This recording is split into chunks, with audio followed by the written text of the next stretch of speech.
How to relocate to the United States. Foreign citizens who want to move to the United States must first obtain legal permission. The permission you seek will depend on how long you want to stay in the United States and the reason for your move. Once your legal documents are in order, you can begin finding a place to stay in the US and start packing your belongings. Relocating to any country is a lot of work. You must remember to obtain important personal documents before leaving and become familiar with the laws of the US. Part 1. Obtaining legal permission to enter the US. 1. Have an employer who sponsors you. The easiest way to get permission to move to the US is to have an employer who sponsors your move. If a US employer wants to hire you, then they can begin the process by filing a petition with the United States Citizenship and Immigration Services. As the employee, you don't begin the process. Instead, your employer files Form I-140 on your behalf. Employer sponsorship allows you to stay permanently in the US. The permanent status is called a green card. 2. Gain sponsorship by a family member. Family members in the US might also be able to sponsor you if you don't have an employer willing to do so. Your family member starts the process by filing a Form I-130 petition with the US government. Once the petition is approved, you go through consular processing in your home country. A United States citizen can immediately petition for a spouse, unmarried, child under 21, or parent to move permanently to the US. A US citizen can also petition for a married child, unmarried child over 21, or sibling. However, they don't have priority and must wait for a visa to become available before they can move to the US. If your family member is a green card holder, then they can petition their spouse or unmarried children of any age to immigrate to the US. Generally, there is a waiting period. 3. Identify other ways to move to the United States. You can obtain permission to move to the US in other ways. If you don't know which applies, then you should meet with a lawyer in your country to talk about your options. Here are a few. Self-petition. If you have extraordinary ability. People with outstanding abilities in the arts, sciences, education, business, or athletics can petition for a green card. Non-immigrant work visas. These are temporary visas that allow you to live in the US for a certain amount of time. When the visa expires, you need to leave. Non-immigrant visas are available for people who work in specialty occupations that require at least a bachelor's degree, as well as for people of extraordinary ability. Your employer will file a Form I-129 petition on your behalf. Intra-company transfers. A business may transfer a manager or executive from a foreign office to a US office. Your employer will file Form I-129 to start the process. Tourist visa. You can only stay in the US on a tourist visa for 6 months. You shouldn't get a tourist visa if you intend to stay longer. You also can't get a tourist visa if you intend to search for work. Student visa. Talk to your school about whether you qualify for a student visa. They can help you with the process. 4. Apply for a non-immigrant visa. You can apply for a visa by contacting your local US embassy or consulate. You will need the following documents to complete Form DS-160: passport, travel itinerary, dates of your last visits to the United States, resume or CV, your I-129 if you are getting a non-immigrant work visa, a CVIS ID if you are a student. Additional information if requested. 3. Schedule an interview. The U.S. Department of State processes all paperwork. The State Department's National Visa Center will review the paperwork and schedule an interview with you. NVC will schedule the interview when the visa becomes available for you. Accordingly, you might have to wait a long time. 6. Complete all necessary tasks. Before the US will give you a visa, you may have to undergo a medical exam, receive immunization shots, and complete other tasks. You want to give yourself plenty of time before your consular interview to complete everything. Now is a good time to make sure your passport is valid. You won't be able to travel if it isn't. Go through all passports for your family members and update any that are nearing expiration. 7. Attend an interview. You will finish processing at a consulate or embassy. At the interview, you will review your application with a consular official. This official will check your financial, criminal, and medical records. Remember to always tell the truth to the consular official. If you are approved, you will be told when to return to pick up your visa. Part 2. Finding a place to stay in the US. 1. Find housing. Begin the search early. Depending on where you are moving to, it could take you some time to find something affordable. Housing costs in the US are generally cheaper than in many European countries. However, housing in cities like New York or San Francisco is very expensive. Housing is advertised on the internet. You can find housing on Craigslist or other websites. You can also hire a realtor to find housing for you. You might want to use a realtor only if you intend to buy a house or if you want a furnished executive apartment. If you have pets, make sure the apartment allows them. Not all apartments in the US do. 2. Look at housing. You can obtain a short-term visa to visit the United States if you want to check out apartments or houses in person. You can obtain a tourist visa by applying online. Work with the landlord to schedule a time to view the apartment. Note how clean and safe the building is. Are the stairs and hallways full of trash? Is the lobby dirty? If so, then the landlord might not be diligent. Think about taking pictures of each place you see so that you can remember what they look like when you are back home. Pay attention to the neighborhood. Some neighborhoods in cities are safer than others. Look to see if there is graffiti on apartment buildings or alleyway walls. Also check how many apartments have iron bars, which is a sign of an unsafe neighborhood.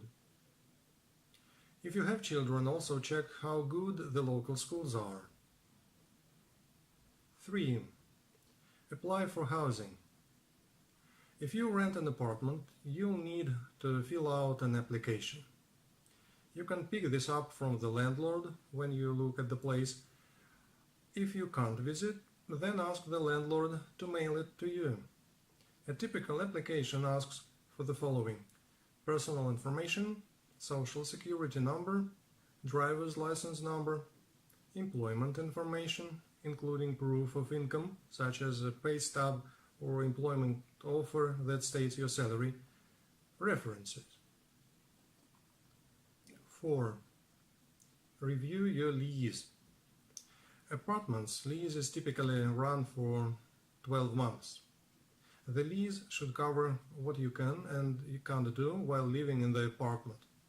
Be sure to read the lease thoroughly and agree to all terms before signing.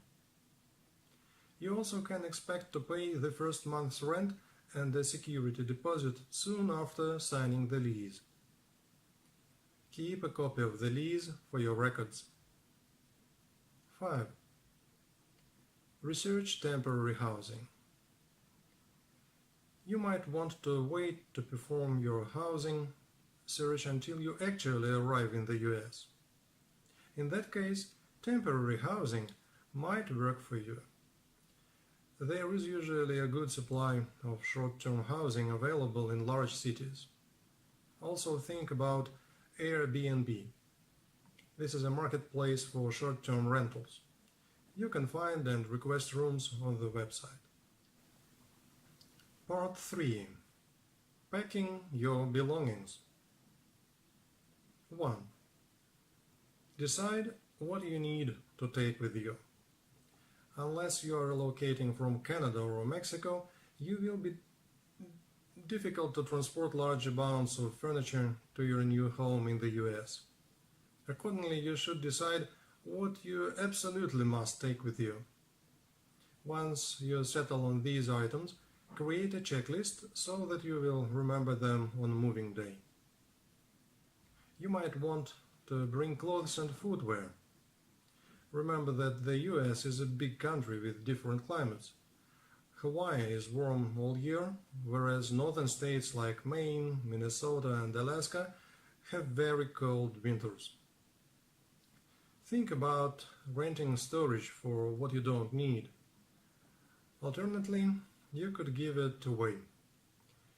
You can buy furniture in the US for less money than it will cost to transport your belongings. 2. Find movers. If you intend to move furniture or other belongings, then you should begin researching personal moving companies. Call them up and ask for quotes. After companies comparing quotes, you should call the movers and schedule a day to come pick up your items.